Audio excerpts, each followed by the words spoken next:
Hello hi नमस्कार, कैसे हैं आप सभी। तो फ्रेंड्स, आज हम लोग सीजीएल 2025 के जीके जीएस का 13 सितंबर के सेकंड शिफ्ट के क्वेश्चंस को डिस्कस करेंगे। इसकी पीडीएफ हमारे टेलीग्राम चैनल द जीके 360 पर अपलोड कर दी गई है। तो चलिए आज का वीडियो स्टार्ट करते हैं। जिन्होंने अब तक चैनल को सब्सक्राइब नहीं किया है, प्लीज़ चैनल को लाइक शेयर और सब्सक्राइब जरूर कर लीजिए। आज का पहला क्वेश्चन है, arrange the following sites in chronological order based on the stylistic development for Buddhist sculpture. बौद्ध मूर्ति कला के शैलीगत विकास के आधार पर निम्नलिखित स्थलों को काल क्रम में व्यवस्थित करें। ऑप्शन है मथुरा, भरहुत, सांची का स्तूप। तो अगर हम इसे टाइम पीरियड के अकॉर्डिंग अरेंज करें तो सबसे पहले आएगा सांची। सांची का जो स्तूप है वह 3rd सेंचुरी बीसी से लेकर 2nd सेंचुरी बीसी के बीच का काल का है। इस समय जो प्रारंभिक बौद्ध स्तूप बनाए गए जो कि थोड़े प्रतीकात्मक और सरल और प्रतीकात्मक थे, यानी उतनी अभी डेवलपमेंट नहीं हो चुकी थी। जितनी भी ईजी मूर्तियां बनी है वह सांची के टाइम पीरियड में बनी है, जो कि 3rd से 2nd सेंचुरी बीसी के बीच में है। दूसरा है भरहुत का स्तूप। यह 2nd सेंचुरी बीसी से लेकर लगभग 1st बीसी तक इसका समय था। इसमें सजावटी रेलिंग्स और कथा चित्रण का विकास हुआ। जो कथा आधारित जो चित्र बनाए गए वह 2nd सेंचुरी बीसी से 0 कह सकते हैं, 0 बीसी तक। यह भरहुत का स्तूप के समय का कालक्रम है। 3rd है मथुरा फर्स्ट से लेकर 2nd ईस्वी तक। तो इस समय पहली बार बुद्ध की प्रतिमाएं बनाई गई। बुद्ध की प्रतिमा मानव रूप में बनाई गई। ठीक है, तो इस समय पहली बार बुद्ध की प्रतिमाएं जो कि लोगों के सामने मानव के रूप में दिखी है। तो इसका सही कालक्रम है, पहला है सांची, फर्स्ट है सांची, 2nd है भरहुत एंड 3rd है मथुरा। तो इसका राइट आंसर हो गया सी, बी एंड ए। सी इसका राइट आंसर है। नेक्स्ट क्वेश्चन है, which of the following statements about the Chithirai festival of Madurai is correct. Madurai के चिथिरई महोत्सव के बारे में निम्नलिखित में से कौन सा कथन सही है। चिथिरई जो महोत्सव होता है वह भगवान कल्लझगर का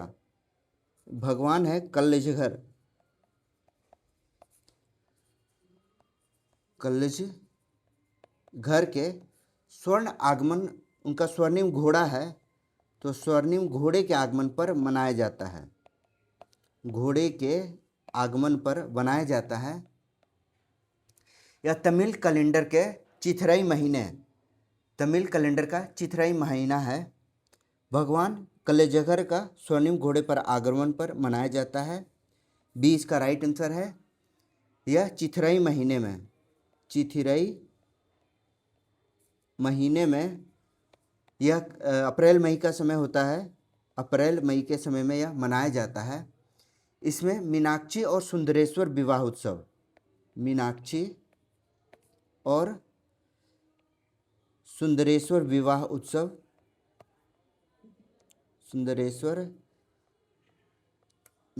उत्सव तथा कल्लझगर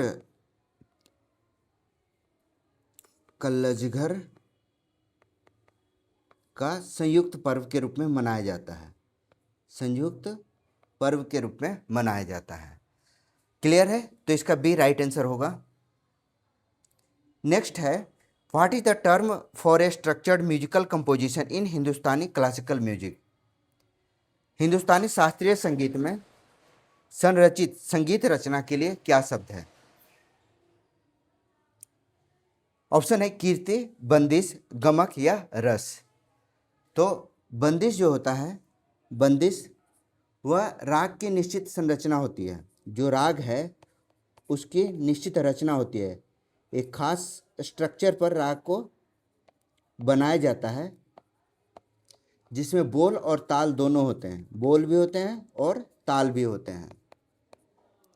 यह गायक के वादन के लिए एक प्रस्तुति ढांचा होता है। राग जो होता है वह किसी भी गायक के गायन के लिए एक स्ट्रक्चर होता है। दक्षिण भारतीय संगीत में इसका समान रूप कीर्ति कहलाता है। दक्षिण भारतीय संगीत में इसका नाम कीर्ति रखा गया है, कीर्ति। ठीक है, तो बी इसका राइट आंसर है, बंदिश। नेक्स्ट है, consider the following statements regarding belt ranks and competition area in judo. Judo में आप देखते होंगे बहुत सा जो जूडो खिलाड़ी हैं वो अलग अलग प्रकार के बेल्ट पहनते हैं, अलग अलग रंग के बेल्ट पहनते हैं, उसका महत्व होता है। तो क्वेश्चन है, जूडो में बेल्ट रैंक और प्रतियोगिता के क्षेत्र में निम्नलिखित कथन पर विचार करें। पहला है, a red and white belt is associated with judokas from 6th dan to 8th dan level. Second है, a shared safety zone of the least 1 metre must be maintain between adjoining competition area. तो बताना है कौन सा कथन सही है। तो जो जूडो होते हैं उसमें रेड वाइट बेल्ट, रेड और वाइट बेल्ट वह 6ठे से 8वें स्तर के, 6 से 8th स्तर के अनुभवी जूडो खिलाड़ी को दिया जाता है। अनुभवी जूडो खिलाड़ी को जूडोकास कहा जाता है। तो अनुभवी जूडोकास को दिया जाता है। जिनके पास 6ठे से 8वें स्तर का अनुभव हो उसे रेड एंड वाइट बेल्ट दिया जाता है, रेड या वाइट। ठीक है, इसमें दो प्रतियोगिता के बीच कम से कम 1 मीटर का एरिया जो है वो साझा करना पड़ता है, शेयर करना पड़ता है। यानी लगभग दोनों को 1 मीटर का एरिया मेंटेन करना होता है। ठीक है, यह जो नियम बनाए गए हैं जूडोकास के लिए वह सुरक्षा और मानक को सुनिश्चित करने के लिए बनाए गए हैं। तो इसका राइट आंसर हो गया 1 और 2 आर करेक्ट, 1 और 2 दोनों सही है। नेक्स्ट क्वेश्चन है,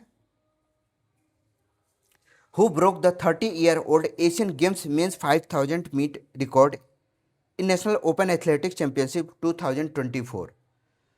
2024 राष्ट्रीय ओपन एथलेटिक्स चैंपियनशिप में 30 साल पुराना एशियाई खेलों के पुरुष की 500 मीटर रिकॉर्ड को किसने तोड़ा था? 2024 में तोड़ा गया। यह एशियन गेम्स रिकॉर्ड तोड़ने वाले धारक हैं जिनका नाम है बहादुर सिंह। बहादुर सिंह ने यह रिकॉर्ड तोड़ा। 30 साल पुराना रिकॉर्ड था यह लॉन्ग डिस्टेंस रनिंग में यह एक उभरता संकेत है, एक इमर्जिंग प्रतिभा है बहादुर सिंह। तो ए इसका राइट आंसर है। अगला सवाल है, consider the following statements regarding BRICS science technology and innovation cooperation. BRICS विज्ञान प्रौद्योगिकी और नवाचार STI सहयोग के संबंध में निम्नलिखित कथन पर विचार कीजिए। पहला है, it is based on mutual benefit and public good driven innovation. यह पारस्परिक लाभ और जनहित से प्रेरित नवाचार पर आधारित है। ब्रिक्स साइंस के बारे में कहा गया है कि यह लाभ और जनहित से प्रेरित नवाचार पर आधारित है। तो फर्स्ट सही है। सेकेंड है, it is governed only through annual heads of state summits. यह केवल वार्षिक राष्ट्राध्यक्ष शिखर सम्मेलन के माध्यम से संचालित होता है, नहीं है यह कई विभिन्न कार्य समूह के द्वारा भी संचालित किया जाता है। विभिन्न कार्य समूह के द्वारा यह संचालित होता है, साथ ही साथ यह परियोजनाओं के द्वारा भी संचालित किया जाता है। तो इसका राइट आंसर होगा ओनली 1 इज करेक्ट। ठीक है, यह नवाचार को प्रोत्साहित करने के लिए इसे यह एक सहयोग के रूप में अपनाया गया है। अगला है the inaugural Khelo India para games took place in showcasing seven sporting discipline across 3 venue in new Delhi. Khelo India para games का पहला आयोजन डैश में हुआ, जिसमें नई दिल्ली के 3 स्थलों पर 7 खेल स्पर्धाओं का प्रदर्शन किया गया। 7 खेल विधाएं थी जिसका कि प्रदर्शन किया गया। यह कब हुआ था? तो यह मार्च 2024 में हुआ था, जैसा कि क्वेश्चन में ही लिखा हुआ है, जिसमें 7 स्पोर्ट्स जो विधा है, जो स्पर्धा है, वह 7 स्पोर्ट्स स्पर्धा को इसमें शामिल किया गया, जो कि दिल्ली के 3 स्पोर्ट्स में 3 स्थल पर यह आयोजित किया गया था, भारत के समावेशी खेल संस्कृति को प्रोत्साहित करने के लिए। तो ए इसका राइट आंसर है। नेक्स्ट है, नीचे दिए गए कथन और कारण से संबंधित प्रश्न है, जिसको कि आपको निशान लगाना है कौन सा करेक्ट है। पहला है the last man in tower explore the moral and ethical conflicts faced by resident during rapid urban development and real estate pressure in Mumbai. The last man in tower काफ़ी चर्चित पुस्तक है, जो कि अरविंद अडिगा के द्वारा लिखा गया था। याद रखिएगा, कई बार यह सवाल पूछा गया है। अरविंद अडिगा के द्वारा यह लिखा गया था। इसमें यह एक प्रकार का उपन्यास है, जिसमें मुंबई के एक टावर के निवासियों के नैतिक और आर्थिक द्वंद्व को दिखाता है। Development during rapid urban development and real estate pressure in Mumbai. ठीक है, रियल एस्टेट दबाव और शहरीकरण के चुनौतियों पर आधारित है।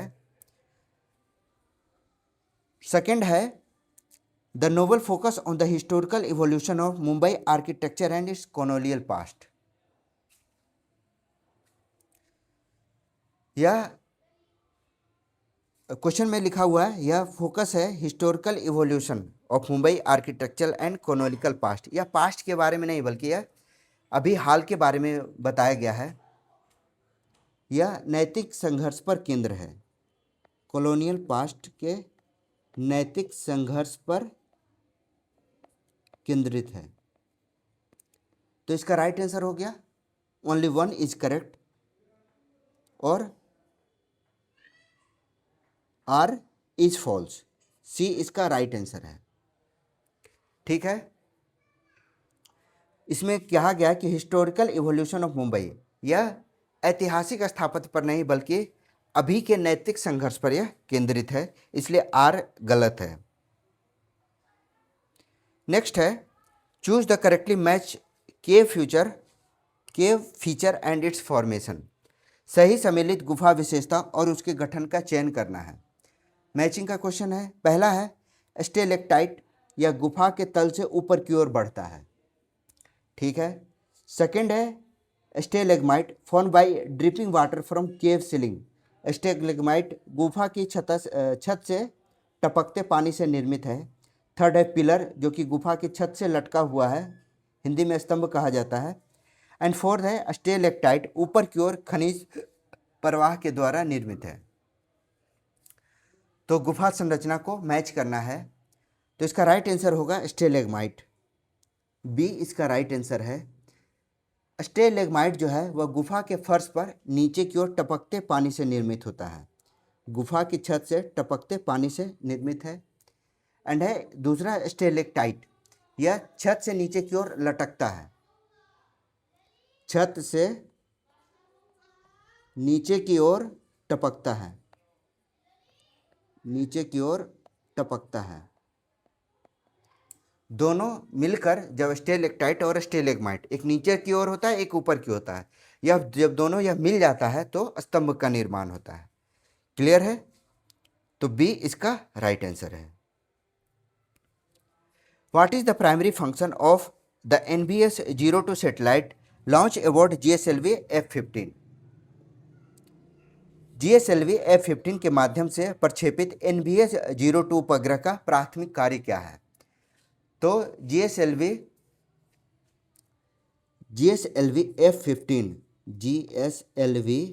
F-15 यह क्या है? यह नेविगेशन सेटेलाइट है। जो कि हमारे इंडिया के रियल टाइम लोकेशन और उसकी टाइमिंग को बताता है। तो इसका राइट आंसर होगा, यह सटीक स्थिति और समय संबंधी डेटा प्रदान करके भारत की नेविगेशन प्रणाली को बढ़ावा देता है, यानी सी इसका राइट आंसर है। अगला सवाल है, नीचे अभिकथन और कारण दिए गए हैं, सही विकल्प चुनें। पहला है, population growth can be measured in absolute number and percentage change per year. जनसंख्या वृद्धि को पूर्ण संख्या और प्रतिशत दोनों में मापा जाता है, बिल्कुल सही है। सेकेंड है, measuring growth only in absolute number provides detail insight into population trends over time. पूर्ण संख्या रुझान बताती है, detail insight into population trends यह रुझान बताती है, लेकिन यह वास्तविक वृद्धि को नहीं बताती है। तो इसका राइट आंसर क्या होगा? ए सत्य है लेकिन आर असत्य है। C is the right answer.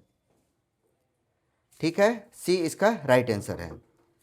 अगला सवाल है, भारत के नियंत्रक एवं महालेखा परीक्षक यानी सीएजी के बारे में। इसमें कहा गया, संजय मूर्ति की हालिया नियुक्ति के संबंध में निम्नलिखित कथन को पढ़ें। संजय मूर्ति भारत के सीएजी के बारे में कहा गया है, उन्होंने गिरीश चंद्र मुर्मू के कार्यकाल के बाद नवंबर 2024 में सीएजी के रूप में पदभार ग्रहण किया। सेकंड है, सीएजी एक संवैधानिक पद है जिसकी नियुक्ति भारत के संविधान के आर्टिकल 148 के तहत राष्ट्रपति के द्वारा की जाती है। थर्ड है, सीएजी का कार्यकाल केवल 5 वर्ष का होता है, इसे दोहराया नहीं जा सकता है। तो पहला कथन है, नवंबर 2024 में गिरीश चंद्र मुर्मू के बाद प्रभार ग्रहण किया था संजय मूर्ति ने, यह बिल्कुल सही है। सेकंड है, जो सीएजी है वह संवैधानिक पद है, इसकी पुनर्नियुक्ति नहीं की जा सकती है। इनका कार्यकाल जो होता है वह 5 वर्ष का होता है, बिल्कुल करेक्ट है। तो डी इसका राइट आंसर है, 1, 2 एंड 3। नेक्स्ट है, what is the primary function of Golgi apparatus. Golgi उपकरण का प्राथमिक कार्य क्या है? यह सेम क्वेश्चन है जो कि काफ़ी विवादित रहा है, इस पर बहुत सारे लोगों ने अपना इशू रेज किया है आंसर की में। तो इसका पहला ऑप्शन है एटीपी प्रोडक्शन। गोल्जी उपकरण का प्राथमिक कार्य क्या है? ATP production, protein modification, protein संशोधन, लिपिड संश्लेषण या डीएनए रेप्लिकेशन, डीएनए की प्रतिकृति। तो इसका राइट आंसर होगा प्रोटीन मॉडिफिकेशन। जो गोल्जी बॉडी है वह प्रोटीन का संशोधन करती है, पैकेजिंग एंड सेक्रेशन करती है, पैकेजिंग एंड सेक्रेशन यानी स्राव करती है, या एंडोप्लाज्मिक रेटिकुलम से बने प्रोटीन को विभिन्न स्थानों तक भेजती है। इसे कोशिका का डाकघर कहा जाता है, पोस्ट ऑफिस ऑफ सेल कहा जाता है। ठीक है, तो इसका राइट आंसर क्या होगा? Protein modification. नेक्स्ट है, as per article 279A of the Indian constitution the GST council decision require what kinds of majority of the weighted votes of members present and voting. GST भारतीय संविधान के अनुच्छेद 279 के अनुसार GST परिषद के निर्णय के लिए उपस्थित और मतदान करने वाले सदस्यों के भारित मतों के किस प्रकार के बहुमत की आवश्यकता होती है? तो जीएसटी इसमें चूँकि यह महत्वपूर्ण मुद्दे हैं, वह 2/3 बहुमत से लिए जाते हैं। इसका जो डिसीजन होता है वह 2/3 मेजोरिटी से लिया जाता है। यह संघीय संतुलन और सहयोग निर्णय प्रणाली से निश्चित होती है, सहयोग निर्णय प्रणाली से निश्चित होती है। तो इसके लिए 2/3 बहुमत का, केंद्र के 1/3 और राज्य के कुल वोट का 2/3 इसमें आवश्यक होता है। तो सी इसका राइट आंसर है। Which of the following correctly reflects the legal implication of article 255 regarding presidential और गवर्नर एसेंट टू बिल्स। निम्नलिखित में कौन सा विधेयक पर राष्ट्रपति या राज्यपाल की स्वीकृति के संबंध में अनुच्छेद 255 के कानूनी निहितार्थ को सही ढंग से दर्शाता है। यानी अनुच्छेद 255 के फीचर्स को इसमें दर्शाया गया है। तो अनुच्छेद 255 जो है वह सुनिश्चित करता है कि यदि सहमति दी गई हो तो पूर्व अनुशंसा को छोड़ देने से कानून अमान्य नहीं होता है। सी इसका राइट आंसर है। इसमें सहमति मिलने के बाद, सहमति कंसेंट मिलने के बाद प्रक्रिया की जो छोटी त्रुटियां हैं, छोटी त्रुटि है, उसे अमान्य नहीं करती है। यानी पूर्व अनुशंसा का अभाव होने पर के बाद भी सहमति मिल जाती है तो कानून वैध होता है। ठीक है, तो इसका राइट आंसर हो गया सी। अगला सवाल, when light enters from air into medium its speed changes, which of the following property of light remain constant during this transition. जब प्रकाश वायु से किसी माध्यम में प्रवेश करता है तो उसकी गति बदल जाती है। इस संक्रमण के दौरान प्रकाश का निम्नलिखित में से कौन सा गुण स्थिर रहता है? प्रकाश के कौन से गुण स्थिर रहते हैं? तो यह है फ्रीक्वेंसी। फ्रीक्वेंसी मीन्स आवृत्ति। प्रकाश माध्यम बदलता है, माध्यम बदलता है, गति बदलती है और तरंगदैर्घ्य बदलता है। तरंगदैर्घ्य यानी वेवलेंथ, तरंगदैर्घ्य बदलती है लेकिन उसका फ्रीक्वेंसी जो है, फ्रीक्वेंसी वह स्थिर रहती है। तो बी इसका राइट आंसर है। द भारतीय साक्ष्य अधिनियम BSA aims to align Indian evidence law with advancement in। भारतीय साक्ष्य अधिनियम BSA का लक्ष्य भारतीय साक्ष्य कानून को निम्नलिखित में प्रगति के साथ जोड़ना है। तो यह किसके साथ जोड़ना है? ऑप्शन है फॉरेंसिक विज्ञान और डिजिटल प्रौद्योगिकी को। बिल्कुल सही है। इसमें फॉरेंसिक जो साइंस होता है उसको आजकल के डिजिटल प्रौद्योगिकी के साथ जोड़ना है। यह अधिनियम जो है BSA अधिनियम, यह 1872 के कानून के जगह लाया गया है, कानून के जगह लाया गया है, जिसमें डिजिटल इलेक्ट्रॉनिक्स और फॉरेंसिक जो एविडेंस है उसे मान्यता दी गई है। ठीक है, यह आधुनिक तकनीक के अनुरूप इसे बनाया गया है। तो ये इसका राइट आंसर है।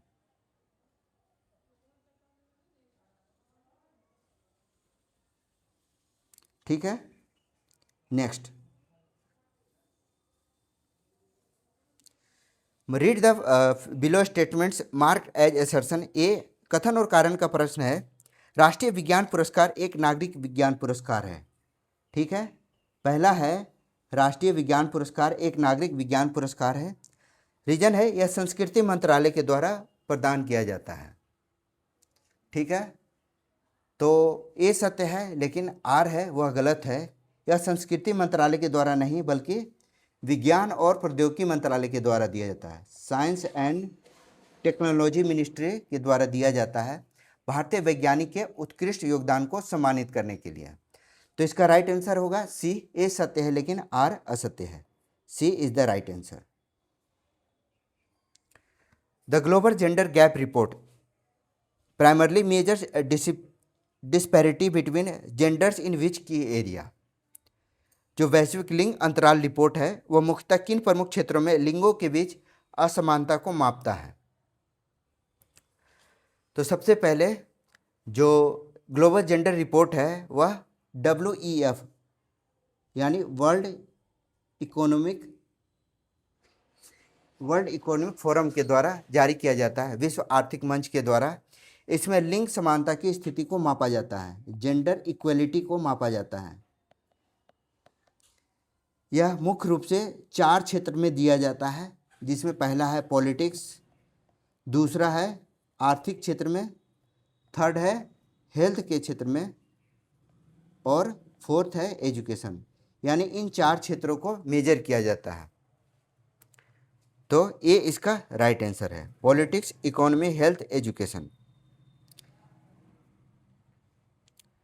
ठीक है, इन 4 क्षेत्रों में लिंगों के बीच असमानता को मापती है global gap report, gender gap report.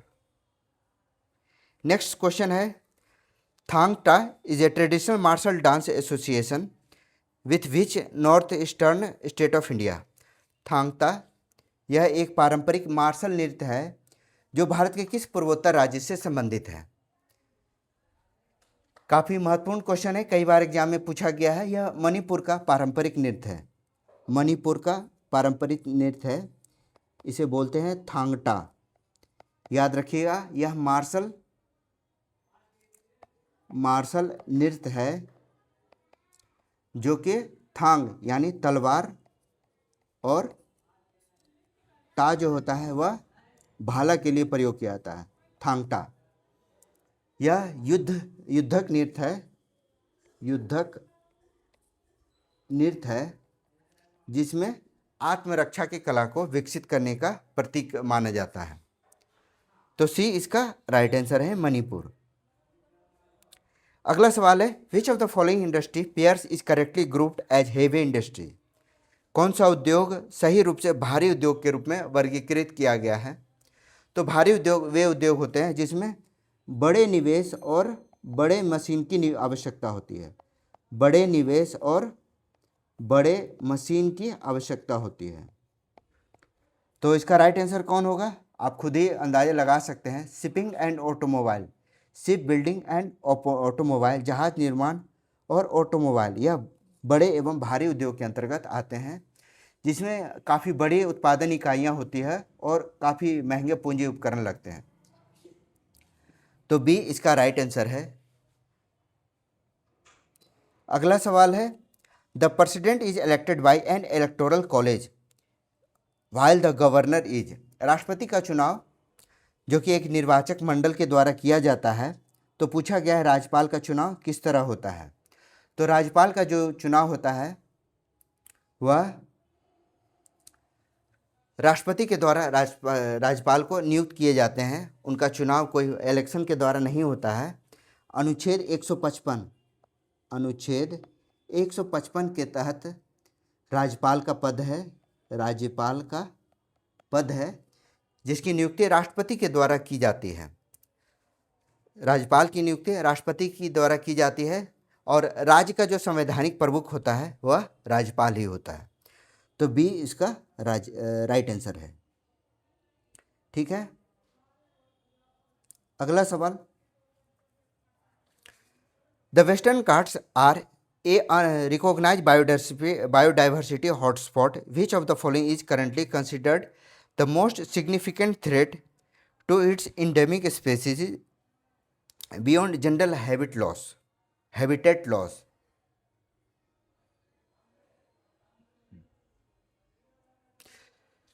पश्चिमी घाट एक मान्यता प्राप्त जैव विविधता हॉटस्पॉट है। ठीक है, मान्यता प्राप्त जैव विविधता हॉटस्पॉट है। निम्नलिखित में से किससे वर्तमान में इसके स्थानिक प्रजातियों के लिए सबसे बड़ा खतरा माना जाता है। तो जैसा कि आप जानते हैं, पश्चिमी घाट जो कि कई प्रकार के स्थानीय प्रजातियों के रूप में संरक्षक के रूप में जानी जाती है, इसमें जो इन्वेसिव एलियन स्पीसीज हैं, विदेशी आक्रामक प्रजातियां हैं, वह स्थानीय प्रजातियों को नुकसान करती है। ठीक है, तो आक्रामक विदेशी प्रजातियों का प्रवेश जो है वह इनके लिए एक तरह से खतरा के रूप में जाना जाता है। तो बी इसका राइट आंसर है। अगला सवाल है निसार के बारे में। Nisar orbit design is, Nisar की कक्षा व्यवस्था क्या है। तो निसार सबसे पहले कई बार पूछा गया है एग्जाम में। निसार यह नासा और इसरो का एक संयुक्त उपक्रम है जो कि पृथ्वी अवलोकन का या पृथ्वी के जो कक्षा है उसका अवलोकन करती है।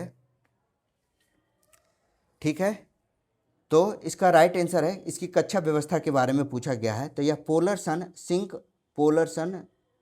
सिंक के बारे में है कि यह पोलर शंख सिंह के कक्षा में पृथ्वी के ध्रुव से गुजरता है, पृथ्वी के ध्रुव से गुजरता है। इसका उद्देश्य क्या है? जो निसार है उसका उद्देश्य है पृथ्वी की सतह और गतिशील परिवर्तन को पृथ्वी की सतह और गतिशील परिवर्तन को अवलोकन करना, यानी उसका सर्वेलांस करना, उसकी निगरानी करना। ठीक है, तो सी इसका राइट आंसर है। अगला सवाल है, कंसिडर द फॉलोइंग स्टेटमेंट्स, निम्नलिखित कथन पर विचार कीजिए। राज्यपाल राज्य विधानसभा को भंग कर सकता है। ठीक है, बिल्कुल सही है। सेकंड है, the president has no such power regarding the Lok Sabha, राष्ट्रपति के पास लोकसभा के संबंध में ऐसी कोई शक्ति नहीं है। बिल्कुल सही है, दोनों कथन सही है। राज्यपाल को राज्य विधानसभा भंग करने की शक्ति है, जबकि राष्ट्रपति लोकसभा भंग नहीं कर सकते हैं। हालांकि प्रधानमंत्री के सलाह पर इसे भंग किया जा सकता है। तो इसका राइट आंसर होगा 1 and 2 बोथ। C is the right answer. तो ये था सीजीएल 2025 के 13 सितंबर के सेकंड शिफ्ट के क्वेश्चन का डिटेल एक्सप्लेनेशन। वीडियो कैसा लगा कमेंट में ज़रूर बताइएगा। कोई सुझाव हो तो वो भी ज़रूर बताइए। वीडियो को लाइक, कमेंट और शेयर ज़रूर कीजिए। मेरा नाम है Rahul Sinha. Thank you for watching.